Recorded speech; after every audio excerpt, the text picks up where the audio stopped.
16 Shocking Things You Need to Know About Snapchat Queen, YesJulz. YesJulz has emerged out of the entertainment industry as one of the most popular names on social media, particularly on Snapchat, so much so that even the Huffington Post felt the need to declare her to be the queen of Snapchat. Despite all of the media attention and appearances which YesJulz has accumulated over the last couple years, some people struggle to understand what she does for a living or if she does anything for a living other than get attention for having a bodacious body. As a matter of fact, YesJulz has actually used both her body and social media to build her brand as a businesswoman and entrepreneur. Juliana Marie Goddard specializes in management and is a brand ambassador and a party promoter who uses social media, particularly Snapchat, to promote everything that she does. That includes her business endeavors in music and clothing, and she runs her own agency. She's also a manager to rising rapper 070 Shake. From the sounds of it, YesJulz has a lot going on for herself and is doing more with her time than most social media models tend to do. However, her biggest problems and criticisms from the general public derive from the fact that people believe she thrives off appropriating black culture and has profited off of taking attributes from the culture to build her own image. She also has a tendency to put her foot in her mouth, which only adds fuel to the fire for her critics. As a public figure, YesJulz has divided audiences, and we're going to use this list to talk about the good, the bad, and the ugly of YesJulz's life and career thus far. 9. Beef with Space Ghost Perp. Of all of the beefs that YesJulz has participated in, this one here is perhaps the most minimal one, but it's one that generated a lot of buzz when it first happened, nonetheless. Anyone familiar with the rapper Space Ghost Perp will tell you that he isn't a very well-liked member of the rap community, at least among his peers. He has a history of beefing with plenty of rappers, most notably XXXTentacion, the $AP Mob, and Denzel Curry, but it seemed bizarre and out of left field for him to start something with YesJulz of all people.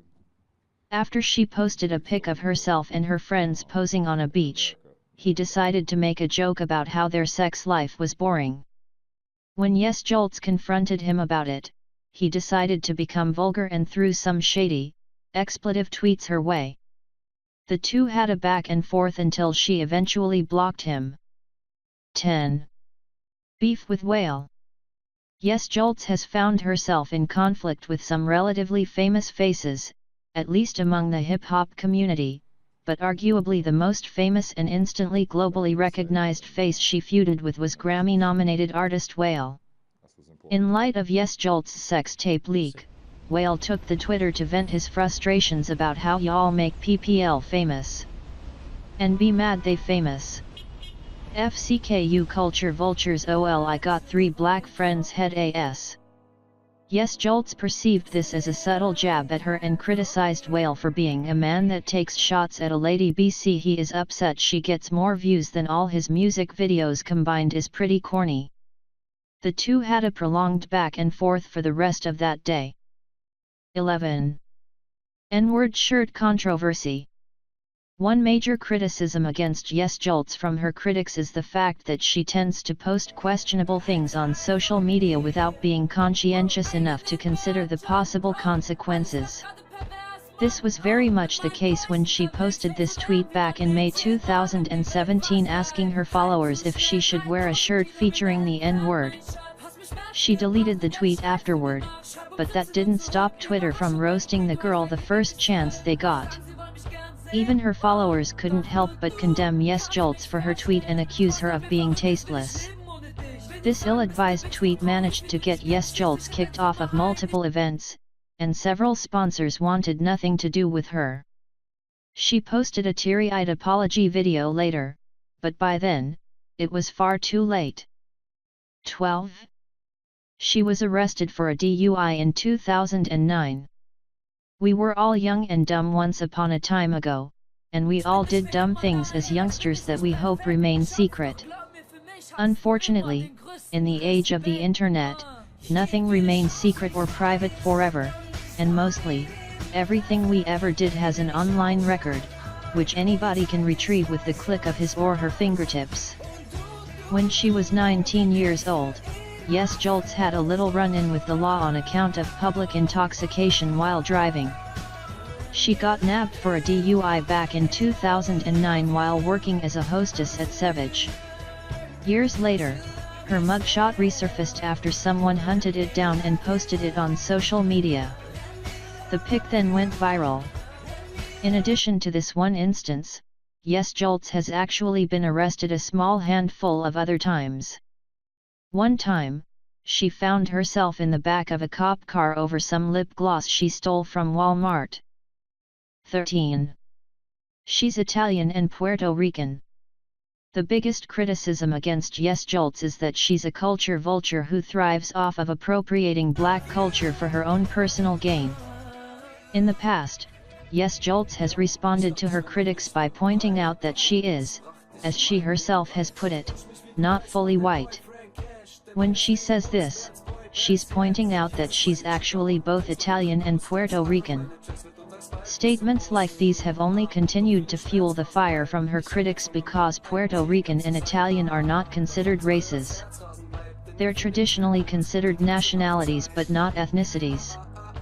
There's a major difference between the two, and critics have accused YesJulz of trying to get some sort of honorary person of color card by trying so hard to separate herself from her Caucasian ethnicity. 14. She was adopted. YesJulz was originally born in and, for some time, raised in Miami, and from there, found herself moving around a lot. She hopped around from foster home to foster home. She didn't spend much time with her biological parents during her childhood, and when she did, it was with her biological mother and stepfather who were on drugs most of the time. Because of her biological parents' issues, she entered a foster care at the age of 4 years old. YesJulz never actually met her biological father until sometime in 2015.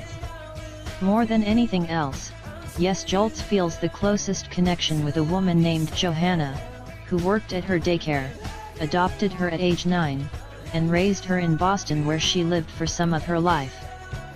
15. Her tape. Days after 2 people attempted to bribe YesJulz with paying them or else they would leak her nude photos and videos, YesJulz's sex tape hit the internet. The 2 people who originally attempted to extort her were already in police custody at the time, so it couldn't have possibly been them. The partner whom YesJulz participated in the sex tape with, an LA director/photographer named Rambo Diego Ramos, professed that he didn't leak the sex tape himself. If he's telling the truth, either those 2 aforementioned criminals had another accomplice or some unrelated hackers hacked into YesJulz's phone after news broke that the tape existed, to begin with.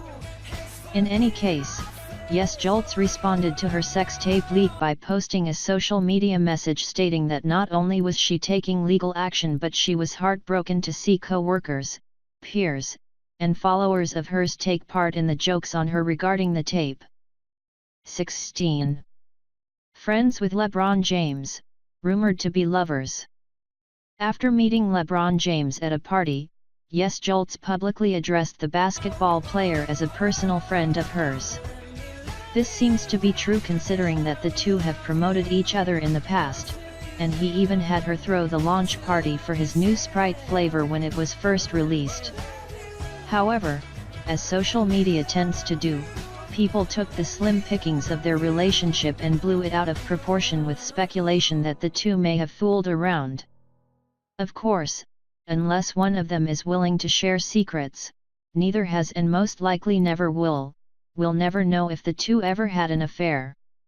As far as we know, YesJulz is still single and James has been faithfully married to Savannah Brinson ever since 2013.